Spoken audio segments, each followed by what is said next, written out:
The loudest confidence usually disappears the moment real skill arrives. The bright Saturday sun hung high above the county outdoor sports complex as laughter echoed across the primitive skills field, where a crowd of young competitors gathered around a row of freshly painted steel plates standing exactly 40 yards away. The challenge looked almost embarrassingly simple. Each participant would use a traditional leather sling to strike the hanging plate just once. Yet after nearly 20 minutes, the steel remained almost perfectly silent. One after another, confident young shooters who had spent years mastering rifles and pistols stepped onto the throwing line believing the ancient tool would be easy to control. Instead, smooth stones skipped harmlessly across the dirt, disappeared into the grass, or sailed far beyond the target. Every miss was followed by another excuse. The sling was poorly balanced. The stone was the wrong size. The wind had shifted. The target was too small. Even spectators who had never touched a sling before quietly smiled as frustration replaced confidence. Standing near the equipment table, Gunnery Sergeant Ethan Brooks crossed his arms while watching another stone fly several feet wide of the plate.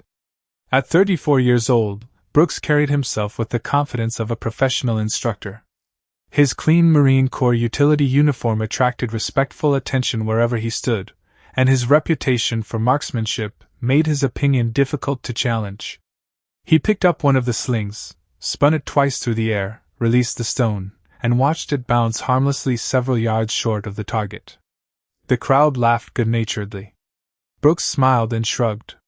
"Looks like nobody is taking home bragging rights today." Another competitor stepped forward, determined to succeed where everyone else had failed. The result was identical. The steel plate never moved. The only sound was the stone striking loose gravel somewhere behind the target line. While attention remained fixed on the competition, an old pickup truck quietly rolled into the parking area beyond the range. It was clean but unmistakably old, the kind of vehicle maintained with patience rather than money. The driver shut off the engine and remained seated for a few seconds before opening the door. Walter Brennan climbed out slowly, stretching his shoulders before reaching back into the truck bed. He lifted a weathered canvas satchel that looked decades older than anything else at the event. Unlike the hard polymer equipment cases surrounding the firing line, Walter's bag carried faded stitching, worn leather straps, and the gentle marks of countless years of careful use. At 82 years old, the white-haired veteran walked without hurry, wearing faded jeans, sturdy work boots, a plain plaid shirt beneath a brown canvas jacket, and an old baseball cap with no military insignia displayed on the front. Nothing about him suggested he had come to impress anyone. He simply walked toward the registration table with calm eyes that quietly observed everything around him. He noticed the breeze brushing across the nearby trees. He noticed dust drifting slowly from left to right across the open field. He noticed the rhythm of the hanging steel plate as it swayed almost imperceptibly in the afternoon air. Brooks glanced toward the newcomer before returning to the competitors. "Sir," he called with a friendly grin loud enough for everyone nearby to hear. "This event is harder than it looks.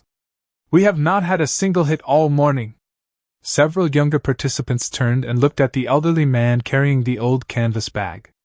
One whispered, "I hope he brought a rifle instead." Another chuckled. "Or maybe binoculars." Walter reached the registration table, signed his name without saying much, then carefully placed the canvas satchel on a nearby wooden bench. He slowly loosened the worn leather buckle, opened the flap just enough to look inside, and gently rested one hand on something hidden from everyone else's view. His expression never changed. It was not nervousness. It was not excitement. It was the quiet familiarity of someone greeting an old friend after many years apart, while across the field the steel plate continued waiting in complete silence for the sound no one had managed to create. Walter Brennan kept one hand inside the weathered canvas satchel for several quiet seconds before carefully lifting out a simple leather sling that immediately drew puzzled looks from everyone nearby. It was nothing like the brightly colored synthetic slings displayed on the equipment tables around the field. The leather had darkened with age until it carried the rich color of old saddle hide, and the braided cords showed the smooth polish that only decades of careful use could produce.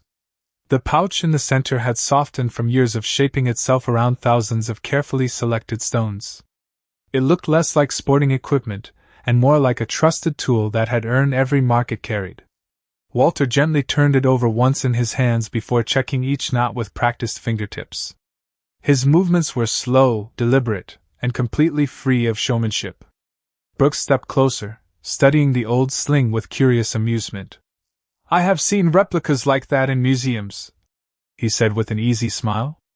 "I never expected someone to bring one into an actual competition."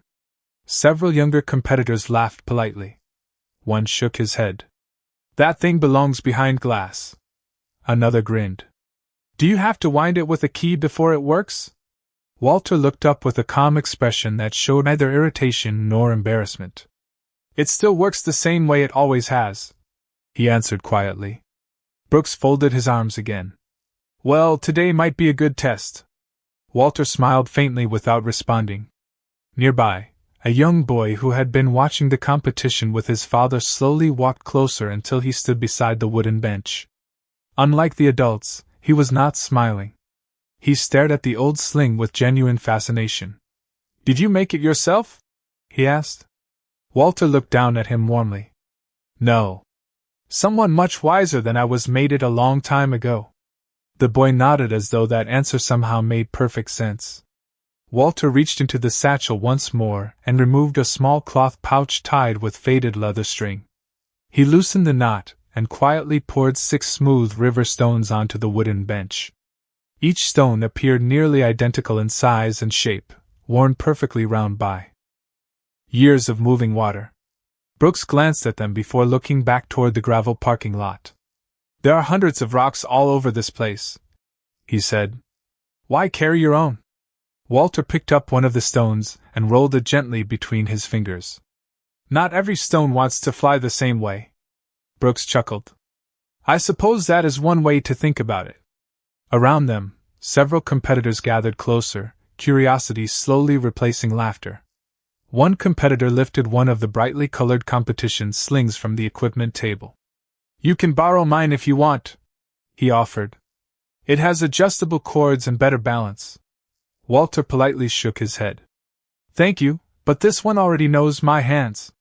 The unexpected answer left the young man speechless. Brooks looked toward the steel plate swaying gently in the distance. 40 yards, he said. "Nobody has touched it today. You only get one official attempt if you register." Walter calmly glanced across the open field without asking where the target stood. His eyes followed the drifting grass, the shifting shadows beneath the nearby trees, and the slow movement of dust crossing the range. He seemed far more interested in the space between himself and the target than the target itself. Brooks noticed the unusual habit but assumed it was simply another eccentric routine. "You are studying the ground?" he asked. Walter answered softly. "I am studying everything the stone will meet before it reaches the steel." The surrounding conversations faded as more people quietly gathered behind the throwing line. The atmosphere had changed almost without anyone realizing it. The jokes had become fewer. The smiles had become smaller. Even those who still doubted the elderly veteran now sensed they were about to witness something different from an ordinary competition. Walter gently arranged the 6 river stones into a perfectly straight line across the wooden bench, rested the old leather sling beside them, and looked once more toward the silent steel plate waiting beneath the clear American sky. The quiet around the throwing line deepened as Walter Brennan looked across the open field with the same patient expression he had worn since arriving. Brooks checked the registration clipboard before glancing back toward the elderly veteran. "You are officially entered," he said. "Whenever you are ready." Walter nodded politely but made no move toward the throwing line. Instead, he picked up the first river stone and held it in the palm of his hand. His thumb slowly traced its smooth surface as though learning something invisible to everyone else. Several competitors exchanged amused looks. One young man whispered, "Maybe he is trying to feel lucky." Another answered, "He is probably buying himself time." Brooks smiled politely. "Sir, there is no time limit. You can take as long as you need." Walter looked up with calm eyes. "I am not waiting for myself." Brooks tilted his head slightly. Then what are you waiting for? Walter turned his attention back toward the distant steel plate. The field has not settled yet. A few people laughed softly, assuming the answer was another harmless eccentricity. The breeze drifted across the range once more, pushing dry grass in slow waves from left to right. Small leaves rolled across the gravel before coming to rest beside the firing line. Walter watched every movement without speaking. The young boy who had spoken with him earlier continued standing quietly beside the bench. "Can the wind really change where the stone goes?" he asked. Walter smiled gently. "Everything changes where the stone goes." Brooks heard the answer and folded his arms once again. "At 40 yards, I doubt the wind matters that much." Walter simply nodded. "Sometimes it does not. Sometimes it is the only thing that matters." His voice carried no challenge, only quiet certainty. The competitors began preparing another demonstration throw while Walter remained perfectly still. One participant swung a modern competition sling through 3 fast rotations before releasing the stone. It passed several feet to the right of the steel plate and disappeared into the grass beyond the target. A disappointed sigh spread through the crowd. Brooks shook his head with a good-natured smile. "That makes 12 straight misses today." Walter watched where the stone landed, instead of watching where it missed. His eyes followed the small cloud of dust rising behind the target before drifting away with the breeze. He slowly looked upward toward the tops of the nearby oak trees where the highest branches moved differently from the lower limbs.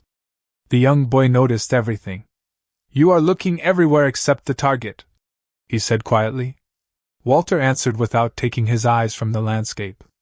"The target never moves very much. Everything else does." Those words lingered in the air longer than anyone expected. Brooks glanced toward the steel plate and then back across the field, noticing for the first time the subtle differences in the moving grass, the shifting sunlight, and the changing direction of the leaves. Before he could say anything else, Walter carefully wrapped one leather cord around his wrist with practiced ease. The motion looked natural, almost ceremonial, as though it had been repeated thousands of times over a lifetime. His fingers paused when they reached a darker section of worn leather near the center of the sling. The old veteran rested his thumb against the weathered surface for just a moment. His expression softened almost imperceptibly, and the sounds of the range seemed to fade beneath the quiet weight of an old memory that returned without warning. The leather was no longer simply an old tool resting in his hands. It had become a doorway to another place, another season, and another lesson that had shaped the patient skill everyone around him had mistaken for nothing more than an outdated hobby. Walter Brennan kept his thumb resting against the darker strip of worn leather, and for a brief moment the voices around the competition field faded beneath the quiet echo of another morning many decades earlier. The scent of fresh-cut grass disappeared, replaced by the sharp fragrance of pine, damp earth, and with smoke drifting through a remote survival training area where a much younger Walter stood among a small group of exhausted soldiers. There were no polished ranges, no painted steel targets, and no spectators waiting to applaud success. Every lesson carried purpose because every mistake wasted precious energy. An older survival instructor with silver beginning to appear along his temples quietly walked down the line carrying several handmade slings that looked almost identical to the one Walter still held today. The instructor handed one to the young soldier without ceremony and said, "Most people think this is a weapon. It is not. It is a conversation." The younger Walter looked at the leather cords with obvious confusion. The instructor smiled patiently before tossing a smooth river stone into his hand. "You are not trying to defeat distance. You are trying to understand it." The first attempts were clumsy.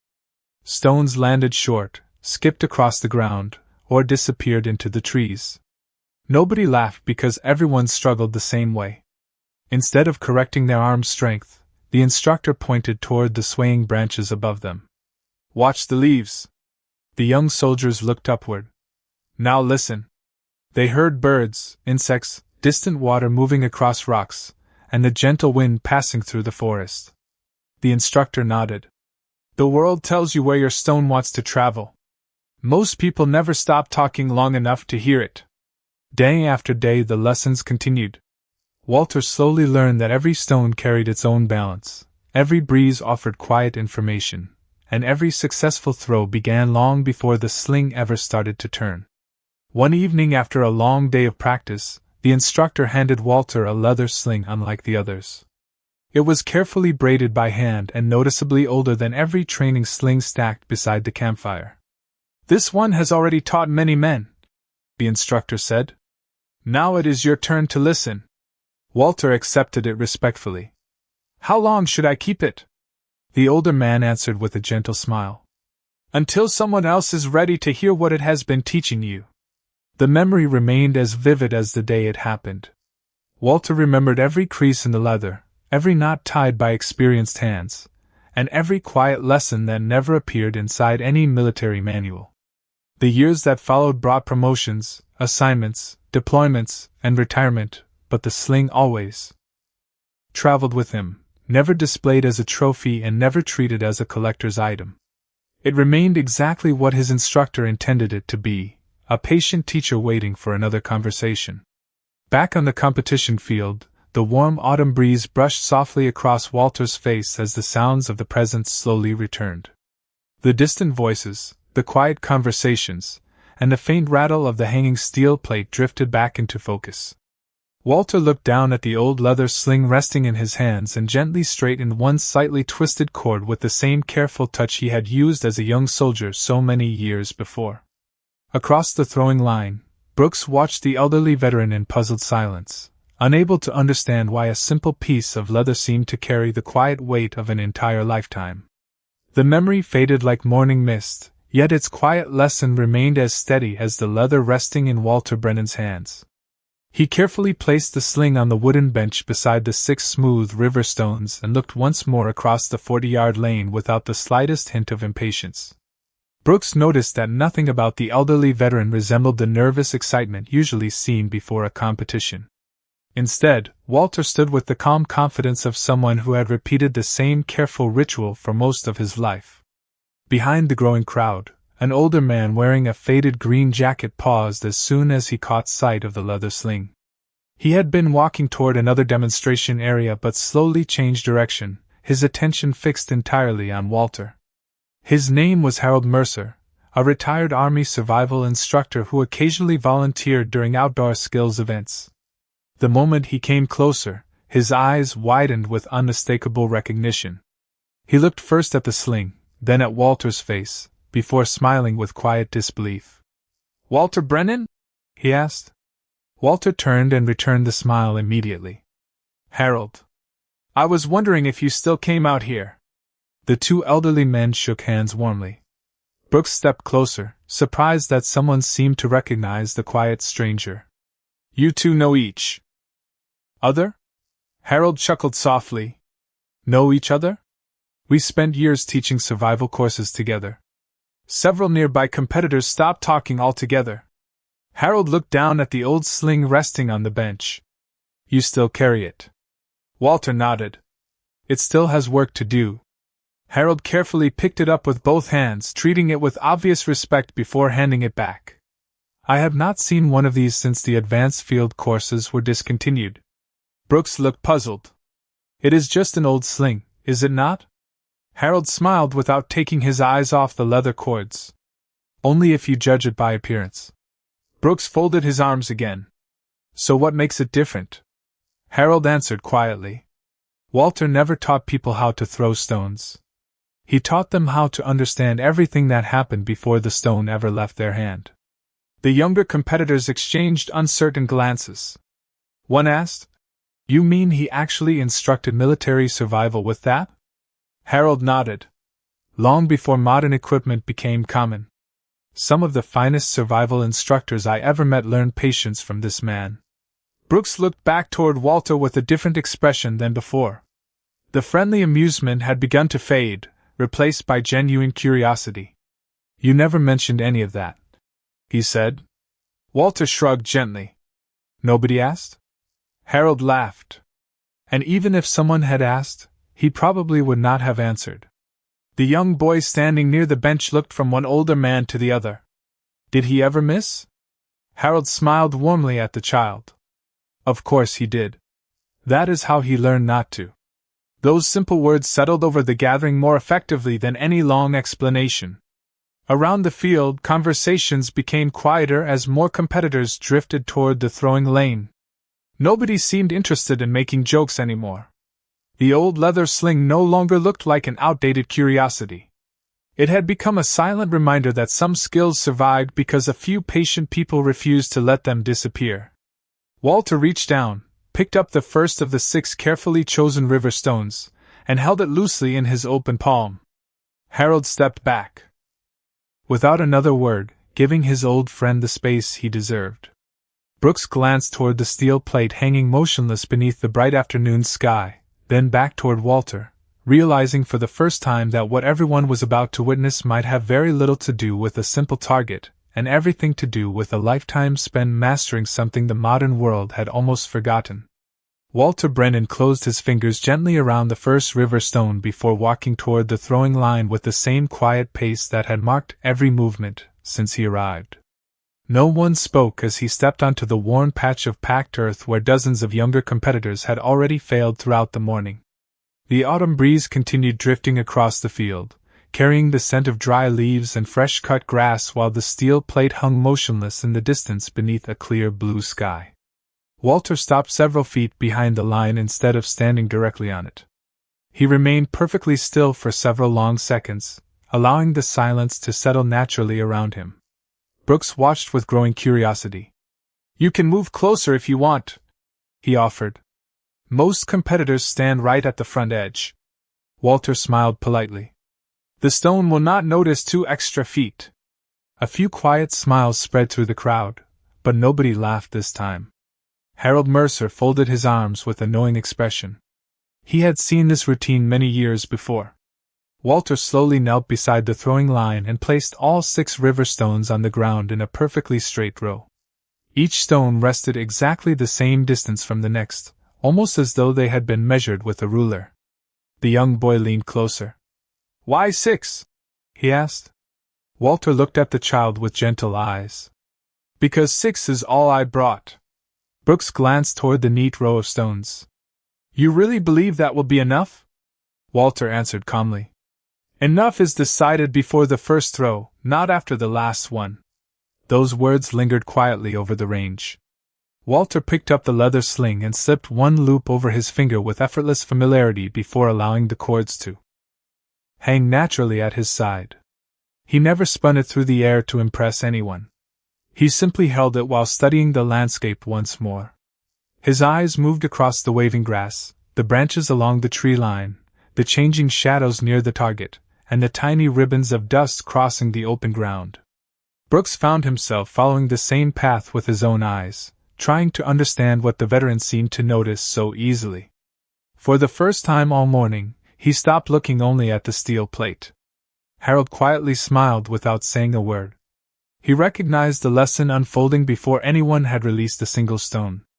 Walter finally selected the first river stone and settled it carefully into the center of the worn leather pouch. He adjusted it only slightly before lowering his arm again. There was no rush. No unnecessary motion. Every movement flowed into the next with the ease that only decades of repetition could create. The crowd seemed to breathe more quietly. Even those who knew nothing about slings sensed they were watching someone perform a ritual built through an entire lifetime rather than preparing for an ordinary competition. Brooks looked toward the range official standing beside the registration table and gave a small nod. The official quietly raised one hand. "Walter Brennan," he announced. "Official attempt begins now." No applause followed. No countdown echoed across the field. Only the gentle wind answered. Walter stepped onto the throwing line, lifted the sling slowly to his side, and closed his eyes for a single calm breath before opening them again. When he looked toward the distant steel plate this time, there was no uncertainty left in his expression. The field had settled. The wind had spoken. The waiting was over. The 6 untouched stones rested patiently behind him, and everyone present suddenly realized they were no longer waiting to see whether the old veteran could throw. They were waiting to discover whether everything they believed about skill was about to change. Walter Brennan lifted the leather sling with slow, unhurried confidence until it rested naturally beside his shoulder. The first river stone sat securely in the worn pouch as though it had always belonged there. Nobody along the throwing line seemed willing to move. Even the light conversations from nearby demonstration areas faded beneath the growing silence that surrounded the elderly veteran. Brooks found himself holding his breath without realizing it. He had watched countless competitors prepare to throw throughout his career, yet nothing about Walter's movements resembled ordinary technique. There was no wasted motion, no dramatic flourish, and no attempt to impress the audience. Every small adjustment appeared to have only one purpose. Walter shifted his feet slightly against the packed earth until they settled comfortably beneath him. His shoulders relaxed. His breathing slowed. The sling remained perfectly still for another moment before he allowed the leather cords to begin moving in a gentle circle. The first rotation was almost lazy. The second looked identical. The third produced a soft whisper as the leather sliced cleanly through the autumn air. The sound was surprisingly gentle, more like wind passing through tall grass than equipment spinning at speed. Harold Mercer smiled quietly. He remembered hearing that same rhythm decades earlier during survival training deep inside the mountains. Brooks listened carefully. There was no sudden acceleration. Walter never forced the sling faster. Instead, every rotation matched the one before it so perfectly that the movement almost disappeared into its own rhythm. The young boy standing closest to the line stared without blinking. "It sounds different," he whispered. Harold nodded. "That is because he is not fighting the sling." Walter's eyes never locked onto the steel plate itself. Instead, they drifted naturally across the open lane, following the movement of the grass, the shifting leaves, and the faint shimmer rising above the sunlit ground. His attention seemed divided across the entire landscape rather than fixed upon a single object. Brooks quietly asked, "How can he aim if he is not looking directly at the target?" Harold answered softly, "Because he is aiming long before the release." Another smooth rotation. Another identical circle. The leather cords never wobbled. The stone remained hidden inside the pouch until the final fraction of each turn before disappearing again. Walter's wrists barely moved. His elbows stayed relaxed. His entire posture reflected effortless balance instead of strength. Around the range, more spectators slowly drifted toward the throwing lane after noticing the unusual silence gathering around the competition. Nobody wanted to interrupt whatever was unfolding. Walter continued the same patient rhythm for several more seconds until even Brooks unconsciously matched his breathing to the steady rotation of the sling. Then, almost imperceptibly, Walter lifted his chin a fraction of an inch. The breeze that had crossed the field all morning softened. The leaves along the nearest oak branches settled almost completely. Harold noticed it immediately. "No," he whispered, though Walter could not possibly have heard him. In one seamless motion, Walter allowed the next rotation to lengthen naturally before his fingers opened with almost invisible precision. There was no violent snap and no exaggerated follow-through. The release looked so effortless that several spectators briefly wondered whether the stone had even left the pouch. A heartbeat later, the smooth river stone crossed the 40-yard lane in a clean, rising arc that seemed perfectly at home in the still autumn air. Every eye followed its silent flight toward the waiting steel plate, while not a single person dared to speak, each of them suspended between doubt and belief as the first throw carried with it the quiet weight of an entire lifetime. The smooth river stone seemed to float through the crisp autumn air with almost effortless grace before a clear metallic ring echoed across the field. The sound was bright, unmistakable, and impossible to confuse with anything else. The steel plate swayed gently on its chains while complete silence settled over every person watching. Nobody cheered. Nobody spoke. For several long seconds, the only sound came from the plate itself as it continued to vibrate beneath the blue American sky. Brooks stared at the distant target, his confident expression replaced by genuine disbelief. He blinked twice as though expecting the image to change. It never did. The first official throw had struck the center of the plate. Walter Brennan lowered the sling without the slightest sign of celebration. He simply reached down, picked up the second river stone, and rested it quietly inside the worn leather pouch. Harold Mercer smiled to himself but said nothing. The young boy standing nearby looked from the steel plate back to Walter with wide eyes. "Can you do it again?" he asked almost in a whisper. Walter looked toward the child and answered gently. "The first stone already told me everything I needed to know." Brooks slowly stepped closer. "Sir," he said carefully, "would you mind making another throw?" Walter nodded once. "I brought 6 stones." Without another word he settled into the same relaxed stance. Nothing changed. His feet rested naturally against the packed earth. His shoulders remained loose. The sling began its slow, even rhythm once again. One quiet rotation followed another with identical timing until the leather cords blended into a single graceful circle. The breeze brushed lightly across the field before fading almost completely. Walter released the second stone with the same invisible precision as before. Another clean metallic ring drifted back across the 40-yard lane. A few competitors instinctively looked at one another before turning back toward the target.